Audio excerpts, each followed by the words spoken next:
नमस्कार। नरेंद्र मोदी ने तीसरी बार शपथ तो ले ली है, जिसकी चर्चा देश में ही नहीं विदेशी मीडिया के माध्यम से विदेशों में है।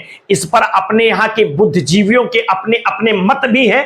वरिष्ठ पत्रकार लोकलहर के संपादक राजेंद्र शर्मा का मानना है कि यह किसी से छुपा नहीं है कि यह चुनाव भारत का अब तक का सबसे ना बराबरी का चुनाव था। यह एक ऐसा चुनाव था जिसमें बराबरी के मुकाबले की यह न्यूनतम से न्यूनतम शर्त भी पूरी नहीं हो रही थी। इन चुनाव आयोग जिस पर स्वतंत्र व निष्पक्ष चुनाव कराने का दायित्व था, कम से कम निष्पक्ष दिखाई देने की कोशिश करेगा। बेशक 9 जून की शाम को राष्ट्रपति भवन के कोर्ट यार्ड में पूरे 72 सदस्यों के जंबो मंत्रिमंडल के शपथ ग्रहण के साथ नरेंद्र मोदी के नेतृत्व वाली सरकार की तीसरी पारी शुरू हो गई है। लेकिन यह तीसरी पारी कितनी असामान्य होने जा रही है, इसका अंदाजा एक इसी तथ्य से लगाया जा सकता है कि इस चुनाव में कौन जीता है और कौन हारा है। इसका विवाद पर सरकार के शपथ ग्रहण के बावजूद संतोषजनक तरीके से विराम नहीं लग पाया है। इसमें शक नहीं है कि 4 जून को देर शाम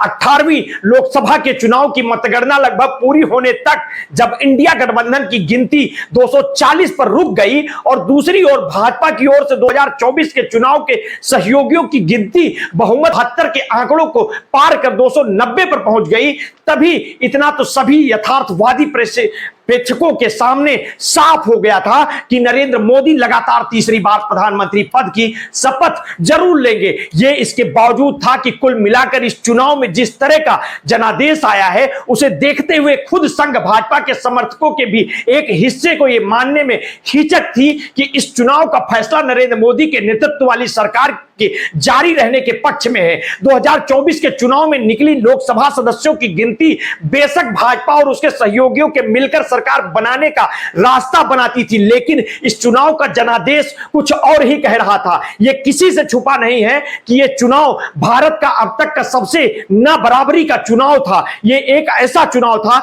जिसमें बराबरी के मुकाबले की यह न्यूनतम से न्यूनतम शर्तें भी पूरी नहीं हो रही थी कि चुनाव आयोग जिस पर स्वतंत्र व निष्पक्ष चुनाव कराने का दायित्व था, कम से कम निष्पक्ष दिखाई देने की कोशिश तो करता। इसका नतीजा यह हुआ कि एक और सत्ताधारी पार्टी चुनावी मुकाबले में विपक्ष को पंगु करने के लिए शासन के सभी दमनकारी साधनों का खुलेआम इस्तेमाल करते हुए, जिसमें विपक्षी मुख्यमंत्रियों को जेल में डालने से लेकर विपक्षी पार्टियों के खाते जाम करना तक शामिल था, निष्पक्षता की धज्जियां उड़ा रही थी, तो दूसरी ओर सत्ताधारी पार्टी को अपने शीर्ष नेताओं से लेकर नीचे तक विपक्ष के खिलाफ सरासर झूठे और सांप्रदायिक प्रचार के हथियार बनाने के जरिए जनता की जानकारी पर आधारित चुनाव करने के अधिकार की जड़ें भी काटने की खुली छूट मिली हुई थी। इसके ऊपर से सत्ताधारी पार्टी को मुख्य धारा की मीडिया को ना कि सिर्फ पैसे तथा मीडिया धन्ना सेठों के समर्थन के बल पर अपने लिए छेक लेने का, बल्कि तरह तरह के सर्वेक्षणों के जरिए उसे मारक हथियार बनाने का और कुल मिलाकर बेशुमार पैसा बहाने तथा विपक्ष के संसाधनों के सारे स्रोत सुखाने का भी मौका मिला हुआ था। इसके बावजूद इस चुनाव में जनता ने जो फैसला सुनाया, साफ तौर पर भाजपा के खिलाफ था। बेशक 400 पार के जो दावे सत्ता पक्ष के और उसके मीडिया में छाए प्रचारकों द्वारा विधिवत चुनाव प्रचार शुरू होने से महीनों पहले से शुरू कर एग्जिट पोलों तक के जरिए किए जा रहे थे, उन सबके सामने सत्ताधारी पार्टी भाजपा का 240 के आंकड़े पर और सहयोगियों को भी जोड़कर 292 के आंकड़ों पर अटक जाना भी किसी हार से कम नहीं था। लेकिन बात सिर्फ इतनी ही नहीं थी, इससे बड़ी बात यह थी कि जहां अकेले भाजपा के 370 पार और संघियों के साथ मिलकर 400 पार जाने का दंभ भरा जा रहा था, जब नीतीश आए भाजपा खुद 240 सीटों पर सिमट गई और सहयोगियों के साथ मिलकर मुश्किल से बहुमत का आंकड़ा पार कर पाई। इतना ही नहीं, 2019 के चुनाव में भाजपा को जो 303 सीटें हासिल हुई थी, उनमें पूरी 20% यानी 63 सीटों की कमी इस चुनाव में जनता ने कर दी और उसके गठजोड़ की सीटों में भी करीब इतनी ही कमी दिखी। साफ है कि जनता ने पिछले चुनाव के मुकाबले सत्ताधारी दल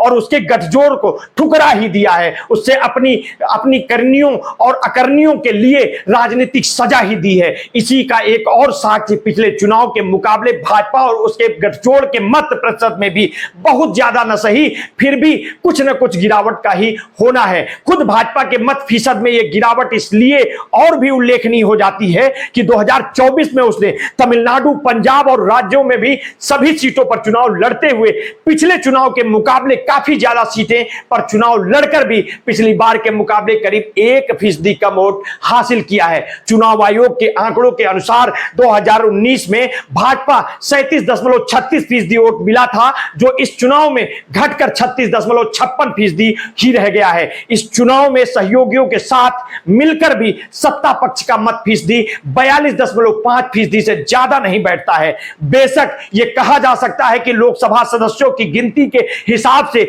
जनादेश भाजपा के खिलाफ होने के बावजूद गठबंधन के हिस्से के तौर पर तो भाजपा जनादेश का दावा कर सकती है। वास्तव में खुद नरेंद्र मोदी ने भी गठबंधन की आड़ लेकर ही जनादेश का दावा करने की कोशिश की है।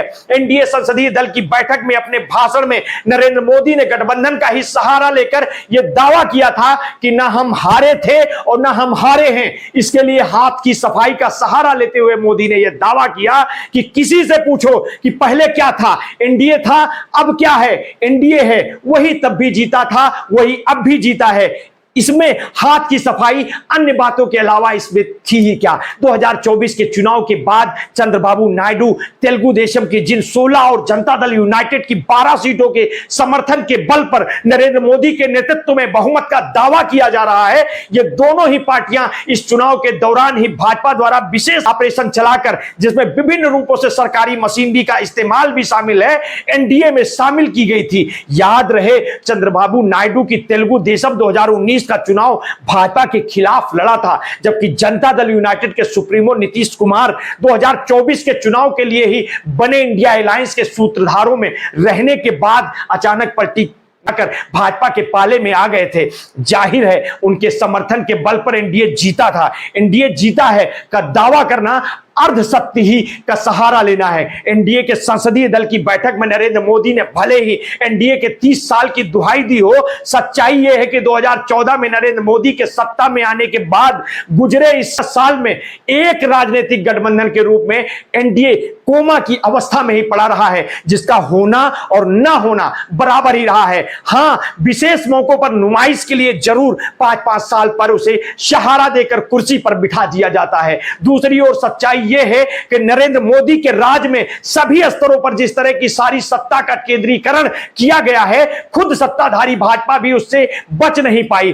फिर उसके नेतृत्व में बने किसी बहुदलीय गठबंधन के बीच रह जाने का सवाल ही कहां उठता है। इसलिए हैरानी की बात नहीं है कि इन 10 वर्षों में ना तो मोदी की भाजपा ने एनडीए के किसी साझा कार्यक्रम की जरूरत समझी और ना ही एनडीए के तालमेल समिति जैसी किसी निकाय की गुंजाइश छोड़ी है। हां, सत्ता के लाभों में थोड़ी बहुत हिस्सेदारी की गाजर और केंद्रीय एजेंसियों का डंडा दिखाने के जरिए जरूर सहयोगी पार्टियों को साथ लगाए रखने की कोशिश की है। इसलिए हैरानी की बात नहीं है कि इन 10 वर्षों में शिवसेना, अकाली दल, तेलुगु देशम, जदयू, अन्ना द्रमुक आदि अनेक पार्टियां विभिन्न मुद्दों पर मोदी की भाजपा का साथ छोड़कर छिटक गई हैं। वास्तव में मोदी के दूसरे कार्यकाल में तो एनडीए का शायद ही कभी नाम भी लिया गया होगा। गठबंधन की किसी भी प्रकार की सामूहिकता के बजाय इन 5 वर्षों में तो मोदी और एक अकेला सब पर भारी की ही हवा बनाई जा रही थी। वो भी जब इंडिया गठबंधन ने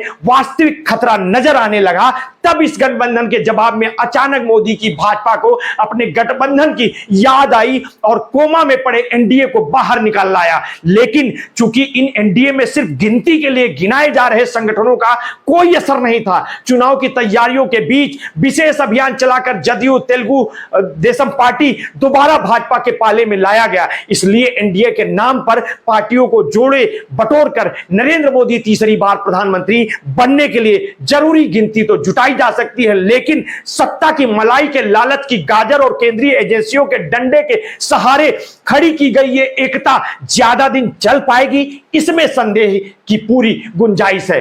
वजह यह है कि नरेंद्र मोदी की भाजपा के तानाशाहना मिजाज का विभिन्न मुद्दों पर अपने से भिन्न नजरिया रखने वाली राजनीतिक पार्टियों के साथ सहमति तथा आम राय बनाकर चलने के मिजाज से मेल बैठती ही नहीं है। ऐसे में मोदी की भाजपा दूसरी पार्टियों को वास्तव में साथ लेकर चलने को लचीलापन दिखाने के बजाय इन पार्टियों में तोड़फोड़ करके और खरीद फरोख्त के जरिए अपने अल्पमत को बहुमत में तब्दील करने की कोशिश करेगी, जिससे दूसरी पार्टियों के समर्थन पर निर्भरता की मजबूरी ही खत्म हो जाए। ठीक यही चीज तेलुगु देशम जदयू जैसी पार्टियों को, जिनके अपने राजनीतिक समर्थन आधार कई मामलों में उन्हें मोदी शाह के खिलाफ भी करते हैं, जाहिर है खुद अपने ही राजनीतिक हितों के लिए मोदी के नेतृत्व वाले एनडीए के खोखला को छोड़कर बाहर निकलने के लिए भी मजबूर कर सकती है। एनसीपी अजीत पवार के फिलहाल मंत्रिमंडल से बाहर ही बैठने से शपथ ग्रहण के साथ ही सरहद की है। खैर, जो भी हो, आगे के अपडेट के लिए आप हमारे साथ जुड़े रहिए, समय समय पर हम आपको अपडेट देते रहेंगे। आपने अगर अभी तक हमारे इस चैनल को सब्सक्राइब नहीं किया है तो तत्काल कर लीजिए। अपने स्वास्थ्य के प्रति सजग रहिए, सचेत रहिए, अपना ध्यान रखिए। बहुत बहुत धन्यवाद। साधुवाद।